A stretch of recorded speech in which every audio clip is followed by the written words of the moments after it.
Magandang hapon po sa inyo lahat. Sobrang saya po namin ngayon dahil na-fulfill na naman ang isang magandang pangarap sa tulong po ni Mother Ricky na walang sawang tumusuporta sa mga kagaya namin. Maraming salamat, Mother, sa iyong pagmamahal. Alam po namin we will not go wrong if you're around. So please come to Ricky Reyes Hair Clinic by Kanika Salon. Dito po talaga ang totoong pinag-aralan na tutubo ang inyong mga hair, express na yung rebonding na matagal. This is short time na rebonding. At saka ang inyong mga hair, buhay na buhay po dito sa Ricky Reyes Hair Clinic by Kanisha Salon. Hi, I'm Usben Abalos. I'm actually a publisher in Quezon City. And I would like to share my experience with Ricky Reyes scalp care.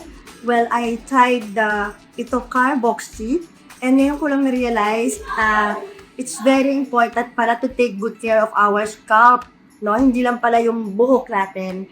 They discovered na kahit pala buong akala ko na I thought nalinis ko, deep cleansing yung ginawa ko sa scalp ko, na-detect ng kanilang equipment na madumi yung scalp ko. So, it's okay lang to know that hindi siya malinis para alam mo what to do with your scalp.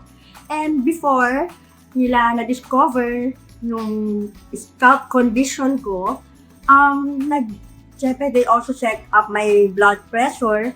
At ang galing, kasi na-explain nila nga, actually, at first, it's high. My blood pressure is high. So, sabi po ni Mother Ricky Reyes na during the treatment, after nun, bababa yung blood pressure ko, mag-normalize. Okay? But it doesn't mean that it will be like that through health.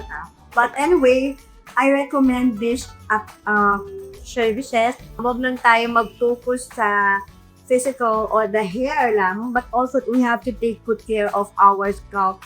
Actually, what I've learned also is how we take good care of our Mother Earth, which is the soil, ganun din yung growth. So, if we take good care of our scalp, represented as soil, yung growth na hair natin will be healthier. May I invite everyone to come here in Antonio's building, dito sa Bristol Street, North Fairview, to come visit Ricky Reyes. Maganda po yung mga services nila dito. Mayroon silang mga, ito pa, good pa po dito. We always thought na mahal, pero abot saya po ang pag-aalaga ng ating hair and scalp. God bless!